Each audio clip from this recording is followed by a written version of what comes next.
ये उलमा करते क्या है और ये मदारिस में होता क्या है।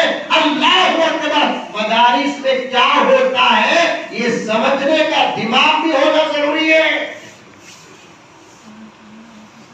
मैं भी लगा सकता हूँ इल्जाम यूनिवर्सिटियों में क्या होता है, मैं भी लगा सकता हूँ इल्जाम कॉलेजों में क्या होता है, मैं भी लगा सकता हूँ इल्जाम स्कूलों में और कॉन्वेंटों में क्या होता है, लेकिन मैं जानता नहीं कि यूनिवर्सिटियों में क्या पढ़ाते हैं, मैं जानता नहीं कि कॉलेजों में क्या पढ़ाते हैं, मैं जानता नहीं कि स्कूलों में क्या पढ़ाते हैं, मैं जानता नहीं कि कॉन्वेंटों में क्या पढ़ाते हैं। जाने बगैर कहना ये मेरी जिहालत जहां साबित होती है।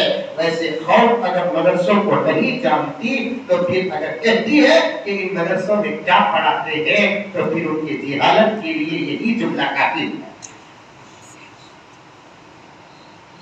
कभी एक दो चार दिन मदरसों में बैठो, फ्री में इंशाअल्लाह खाना मदरसे से मिलेगा। ये बोल रहे था सो योगी भी, लेकिन आज अल्लाह ने उसे मदरसा दिखाकर ऐसा मुंह बंद कर डाला, 3-4 महीने से तो उसका कोई बयान आ रहा ही